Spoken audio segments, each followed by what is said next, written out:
Assalamualaikum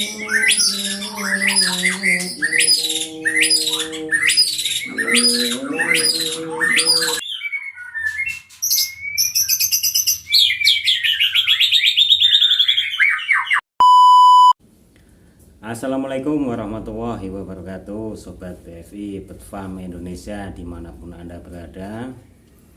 Salam sehat, salam bahagia, salam sukses selalu untuk kalian semua. Di kesempatan siang ini kita akan membahas mengenai cara memilih murai batu untuk indukan. Tentunya ada beberapa hal yang penting yang harus dilakukan untuk para pemula untuk memilih murai batu ini. Langkah-langkah apa saja itu? Yuk kita simak. Jadi sebelum beternak, Sobat BFI harus membidik dulu apa yang akan kita ternak itu untuk segmennya ya. Untuk murai batu sendiri itu ada 4 macam segmen untuk ke depan pemasarannya ya. Yang pertama itu sayur, yang kedua itu terah lapangan, yang ketiga itu ada warna, dan yang keempat itu ekor panjang. Jadi dari 4 macam ini Sobat BFI yang ingin dibreedingkan yang mana ini. Jadi harus tahu dulu tujuannya untuk breeding ini untuk kelas apa. Untuk saya sendiri saya sarankan ya, kalau untuk kelas sayur mungkin saat ini kurang bergairah ya. Lebih baik di kelas gantangan, warna ataupun ekor panjang. Baik Sobat BFI, langkah-langkah pertama yang harus diperhatikan dalam memilih calon indukan murai batu ini, yang pertama yaitu silsilahnya harus jelas atau terah, atau ada yang menyebut garis genetiknya itu harus jelas atau garis keturunannya. Karena apa? Jalur genetik itu penting, atau jalur keturunan ini penting, atau silsilah terah ini. Karena kalau kita mengambil calon indukan ini asal-asalan, itu masuknya nanti ya segmen pasar yang kita bidik adalah sayur. Tapi kalau kita mengambil dari terah atau silsilah yang jelas, ini kedepannya hasil dari penangkaran kita pun hasilnya akan tidak jauh dari indukan atau terah yang kita pilih. Contoh,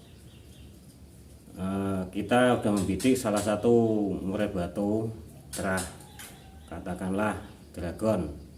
Dragon ini indukannya, bapaknya dragon ini apa? Apakah lion? Nanti lion itu bapaknya lion apa? Apakah harimau atau apa namanya ini ya. Jadi silsilah itu harus jelas, dan track record atau rekam jejak hasil-hasil dari silsilah ini pun harus kita ketahui agar tidak salah memilih terah. Itu berguna untuk semua murai batu ya, mau terah lapangan, mau ekor panjang ataupun warna. Baik, mungkin yang pertama itu. Yang kedua yaitu mengenai visual atau bodi keseluruhan, mulai dari paruh sampai ekor sampai kaki. Untuk saya sendiri menyarankan, atau pengalaman saya ini, mulai dari paruh ya, usahakan memilih paruh yang panjang dan besar atau tebal lah. Untuk lubang hidung sendiri usahakan juga besar, jadi untuk pernafasan itu akan lebih bagus. Berikutnya kita ke kepala. Kepala usahakan cari murai ekor batu ini yang kalau orang Jawa bilang trepes atau cepak atau ceper.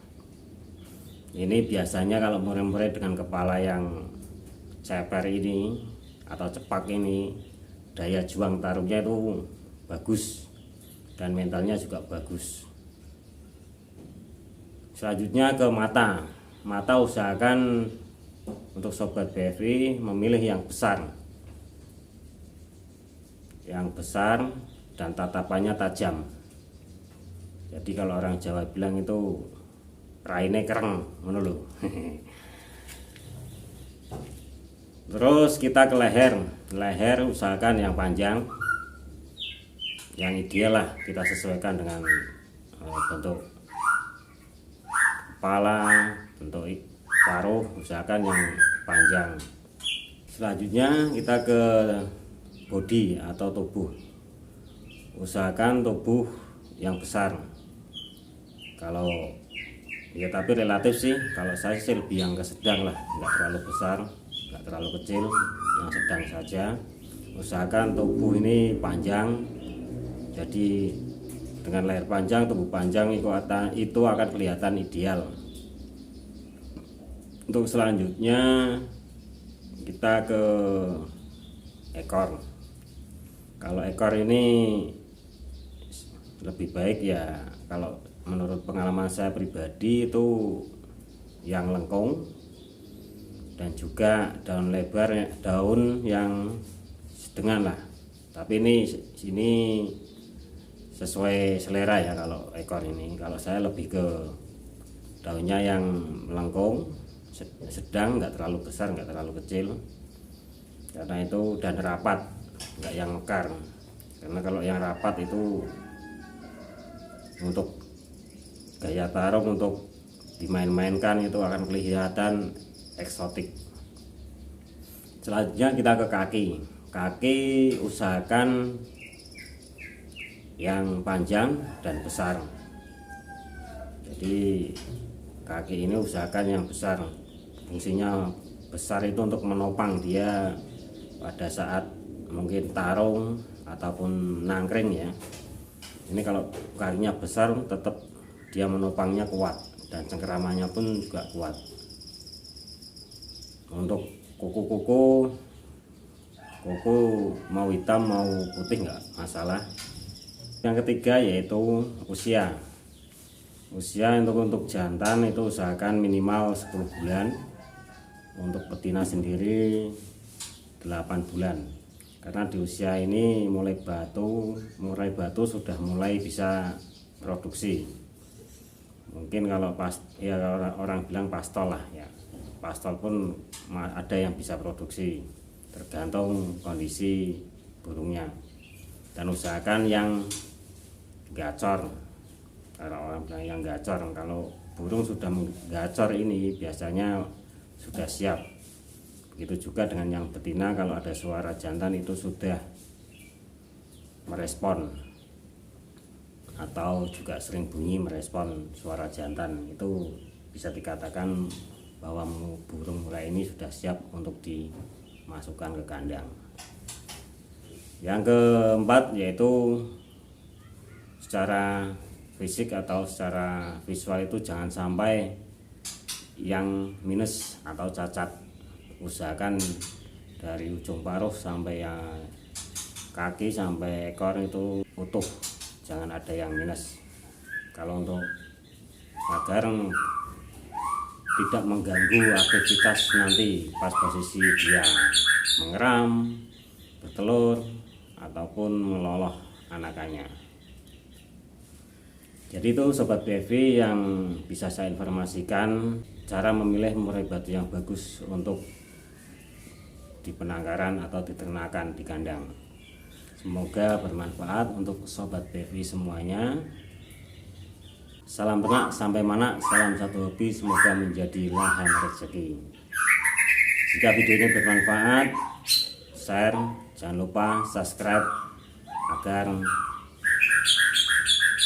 channel ini bisa berkembang dan memberikan informasi-informasi mengenai breeding atau bird farm di Indonesia. Next, di video selanjutnya nanti kita akan bahas mengenai penjodohan murai batu. Jadi stay tune terus di BFI Bird Farm Indonesia. Sekian dari saya. Wassalamualaikum warahmatullahi wabarakatuh. Dadah.